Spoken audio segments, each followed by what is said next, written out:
RCF. Aujourd'hui, nous partons à la rencontre du cours Saint-François d'Assise de Châlons-Champagne. L'école lance une grande campagne de rénovation intitulée « Donner pour construire, construire pour transmettre ». Avec nous, Céline Cartier, chef d'établissement, et Philippe Lacombe, président de l'organisme de gestion de l'enseignement catholique, pour nous expliquer comment chacun peut contribuer à offrir un cadre d'apprentissage digne et durable aux élèves. Céline Cartier, bonjour. Bonjour Christopher. Merci d'être avec nous. Bonjour Philippe Lacombe. Bonjour Christopher. Merci d'avoir accepté notre invitation. Dans un premier temps, Céline ou Philippe, pouvez-vous nous présenter de façon générale cette campagne Donner pour construire en quelques mots? Céline? Alors cette campagne, elle débute, elle s'inscrit dans une grande continuité en fait, puisque nous avons pour projet, au sein du cours Saint-François, qui regroupe une école et un collège, de ramener notre école élémentaire, c'est-à-dire l'école Prilly, dans les bâtiments du collège Saint-Étienne. D'accord. De fait, pour cela, nous avons besoin de pas mal de choses à mettre en place pour qu'un cadre vraiment accueillant et qui favorise le bien-être des élèves soit en place. Et ce sont des sanitaires que nous devons construire en priorité, tout en étant vigilants à tout ce qui est accessibilité et sécurité incendie. Donc ce projet, il s'inscrit dans la réhabilitation de nos locaux pour l'accueil des plus jeunes. Donc ça, c'est l'un des besoins les plus urgents, c'est les sanitaires, mais dans ce projet, il y a quand même deux phases. Ça, c'est la phase 1. Oui. Et la deuxième phase, on a plusieurs bâtiments qui, quand on connaît bien les lieux, dont le bâtiment qui est face à la cathédrale, qui va nous permettre d'accueillir les enfants du CP au CM2. Nous avons déjà 2 classes qui sont présentes dans nos locaux et ça demande une réhabilitation pour que les salles soient accueillantes et mises en sécurité et aux normes d'accessibilité. Donc ça, c'est la phase numéro 2. Mais la première urgence que nous avons, c'est de refaire les sanitaires. Nous allons accueillir des petits et des grands. Vous imaginez bien que des ados ne grandissent pas de la même manière et pour favoriser des espaces d'aisance qui soient respectueux de chacun, on est tenu d'avoir des sanitaires que l'on a pensés pour que chacun soit bien et vive bien. Philippe Lacombe, quel rôle joue concrètement l'organisme de gestion dans ce projet ? Eh bien, comme c'est bien dit, l'organisme de gestion, donc en fait, dès qu'on parle de gestion, l'organisme qui est en charge de ce dossier-là, c'est nous.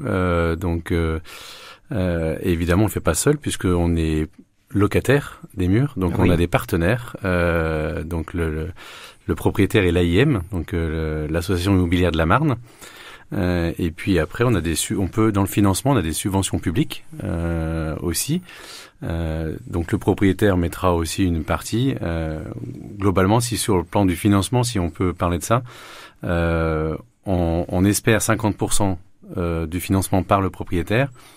25% pour les subventions publiques, 15% qui sont liés à nous, au GEC. Donc là, ça peut être de l'emprunt, voilà. Et puis après, on espère 10% de dons. Voilà.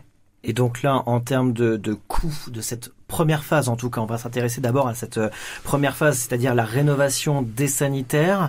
Le coût est estimé à combien ? 1 million d'euros. 1 million d'euros. On va dire que c'est presque le minimum, puisque chaque jour qu'on rencontre l'architecte, on peut avoir des surprises, mais globalement, c'est entre 1 million et 1,2 million. D'accord.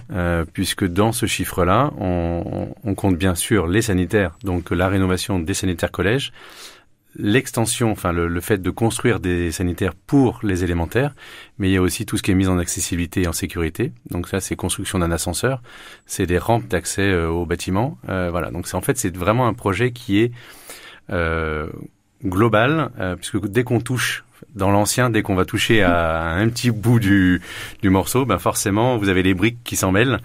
Et les briques qui s'en mêlent nous amènent à l'accessibilité et aux sécurités. Et donc la campagne, vous espérez récolter combien d'argent par rapport à ce projet ? On le disait qu'il coûte 1 million, 1,2 million. Oui, on espère sur le financement, alors sur la plateforme J'aide mon école de la Fondation Saint-Mathieu, on espère on espère un chiffre de 20 000 euros. D'accord.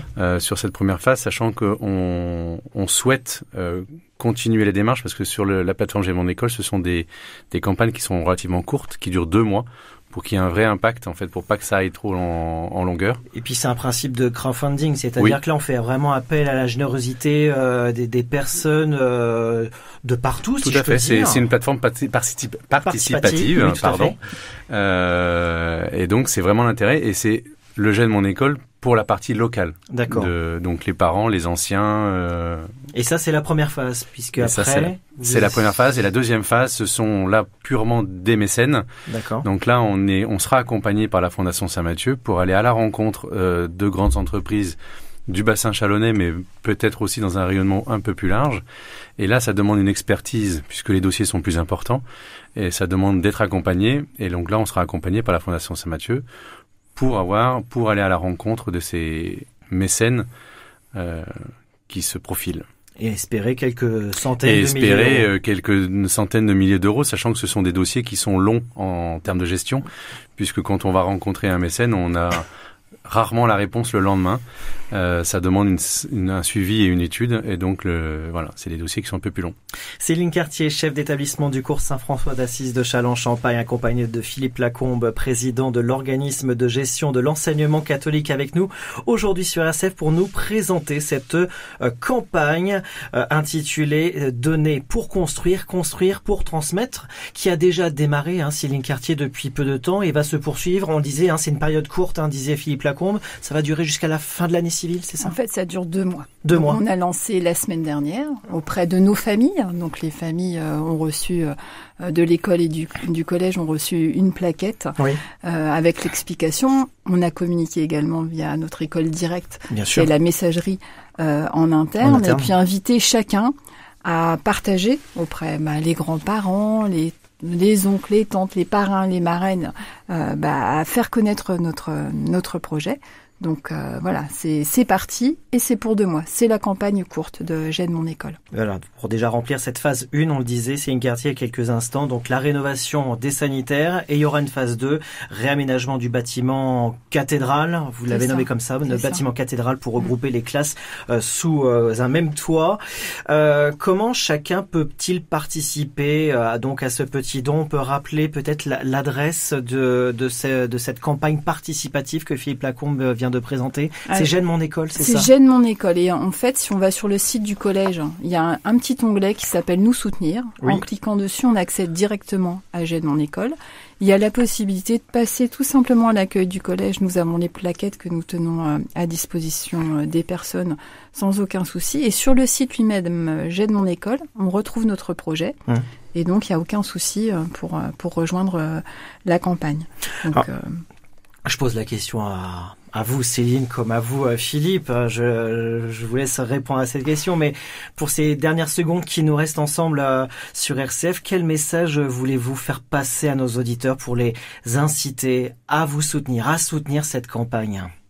Alors moi, Céline, je dirais que c'est pas simplement un projet de bâtiment, c'est vraiment l'avenir des enfants. Oui. Voilà, c'est pour les enfants qu'on fait ça. C'est d'abord pour les enfants et puis pour l'avenir.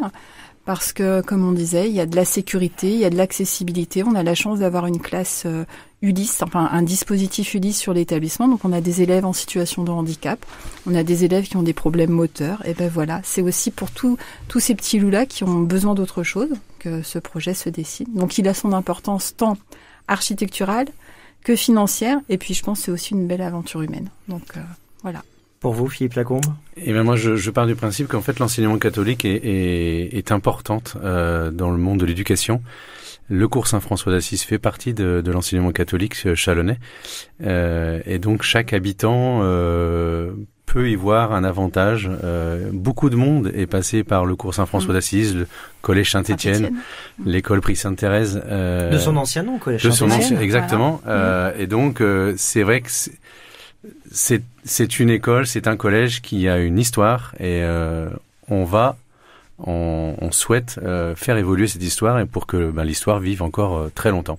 Eh bien, c'est tout ce qu'on peut vous souhaiter au cours Saint-François d'Assise. Merci, un grand merci à Céline Cartier et Philippe Lacon. Merci à vous deux pour ces précisions et de cette campagne.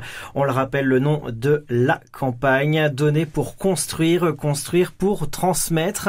N'oubliez pas, chaque don compte pour soutenir donc la rénovation du cours Saint-François d'Assise et préparer un meilleur avenir pour les enfants de Châlons-en-Champagne. Et pour contribuer, rendez-vous sur le site j'aidemonécole.org. C'est bien ça ? Oui, c'est ça. Et puis vous pouvez venir découvrir le projet le 14 novembre prochain, puisque nous avons nos portes ouvertes de 17h à 19h au sein de l'établissement et que l'OGEC sera présent et pourra permettre... Ce sera l'occasion de présenter présenter le projet. Et si les gens se posent des questions, c'est l'occasion de venir les poser et de voir pourquoi on fait tout ça. Je pense que c'est en voyant et en vivant les choses que l'on peut se rendre compte de l'importance. Donc les portes ouvertes, 14 novembre 14 novembre, de 17h à 19h, voilà. 19h30 sans aucun souci. Et puis s'il y a plein de monde, on fera toute la nuit s'il le faut. Le rendez-vous est pris. Merci Céline Cartier, merci Philippe Lacombe. Merci Christopher. Merci beaucoup.